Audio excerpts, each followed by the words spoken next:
Episode 29, baby. 29. Clutch. We're almost there. 29 straight weeks. Almost where? Where are we going? To 30, I don't know. We'll be matching my age. Oh, I'm not going there. Real millennial, right here.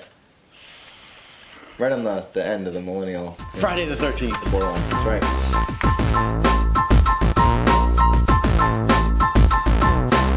Hi, everybody. Welcome to Real Estate Raw and Uncut. This is episode 29. I'm Byron Lazine with Tim Bray. As always, catch us every single Friday. This week, we've got a topic about the next bubble to burst. If it bursts, which every bubble does. We're talking about China? No, we're not talking about China. You can go back and watch a video on our rant on China.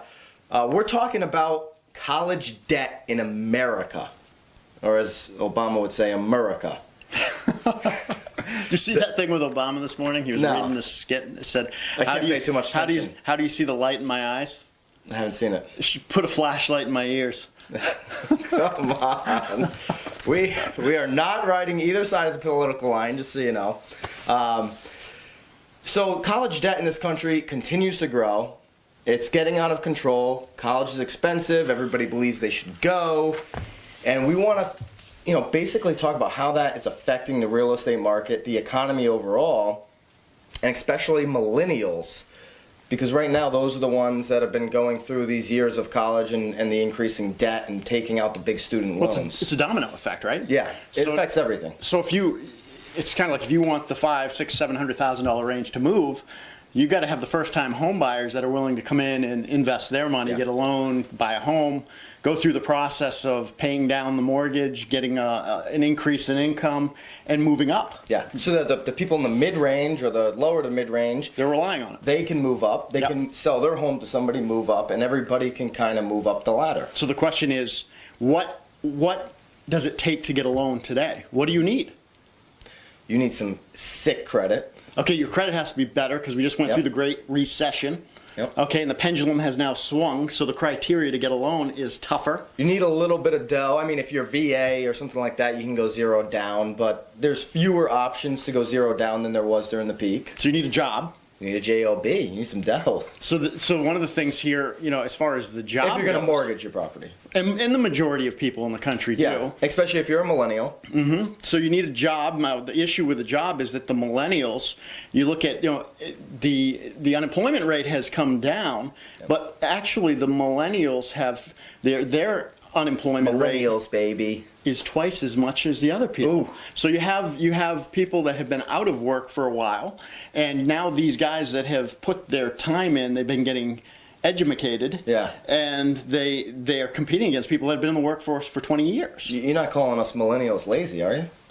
It depends. Possibly some. You're not calling them entitled, are you? I think entitlement is definitely an issue, and that comes with technology. Yeah. It comes with instant gratification. Yeah. And wanting something now and not putting the time in. I'm not talking about you because I know you're a gardener. So I like instant gratification too, but going back to like something we talked about last week, you've got to do both. If you have technology at your fingertips, use it to your advantage, but use the stuff that it always worked, the ground and pound, the face-to-face, all that kind of stuff. But yeah. So we've got these two. How about what else do we have that you need? Well, typically you've got somebody that has been married. Mm-hmm. So in the past, it's let's look at the past. Actually, from 1940 to 1970, okay, and let's look at those years. A little before my time. Not that far back, though. No, right. The people that were employed, the actual incomes grew by 44% per decade. Wow. And it's only been since 80 through today, it's been roughly 10%. So if you were back then and that had actually that ratio had carried through, the typical male would be making $194,000 a year today. So and they're not. They're not. Just in case you were wondering, if you're a millennial about to apply for your next job, you're not going to be getting 194 most likely. So we've got some issues out there, that are hurting the real estate market, and you're seeing a ton of. That's why you're seeing the rentals as far as, everybody's renting right now, and everybody's scared to death after what they've just seen. Even if you do have a job, like, you don't know if you're going to lose it. You don't know what's going to happen. We've just gone through the Great Recession. That's right. It's a tough time for millennials because everybody is telling you should go to school. But if you're going to get out of college with $100,000 in debt and take a job that's paying you $30,000 a year, do the math, right, on that and figure out if it's a good move, because college is not going to be the right move for everybody. If mommy and daddy are paying for it, go all in on that, take advantage. But if you got to take out debt, you might want to look at something else. There's opportunities out there to make more money honing a craft, becoming skilled, adding value. It still takes an education, whether it's electrician, that still takes an plumbing. education. Master your craft, though. Master your craft, but not every craft out there is going to require a college education. Right. If you want to put the time in to learn something. Get this number. There's $1 trillion in student debt right now. Yeah. $1 trillion.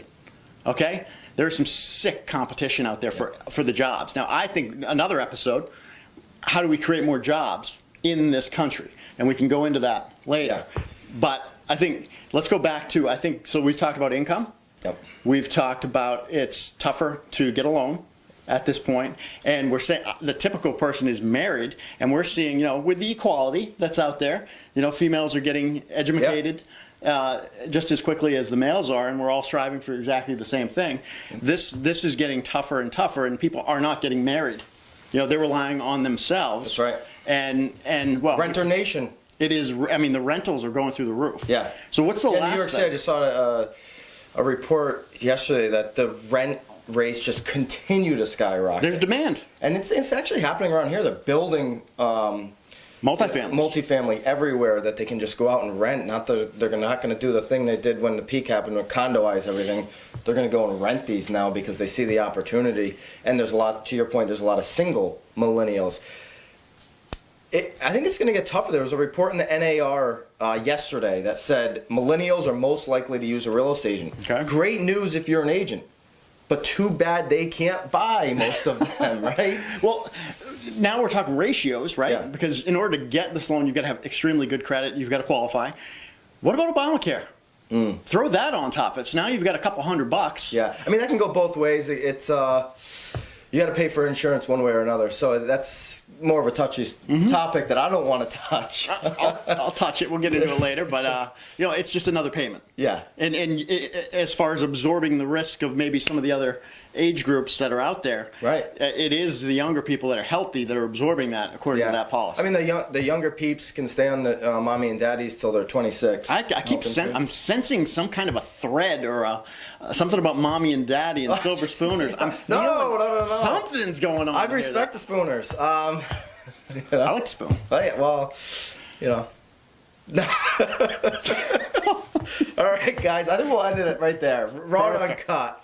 You guys got to check out my new banner, Jill Przlocki Lucky Design. Check it out. She made a new banner for the YouTube channel. It's on my Twitter channel, @Byron Levine. Thank you, Jill. That was sick. Jill's phenomenal web design. If you're anywhere in the country, hit her up. You can email me at blazine@seaportre.com. I'll get you her info. Check us out every week. Peace. Friday the 13th. Yeah, Friday the 13th. Be careful out there. Black cats. Every Friday, real estate, raw and uncut.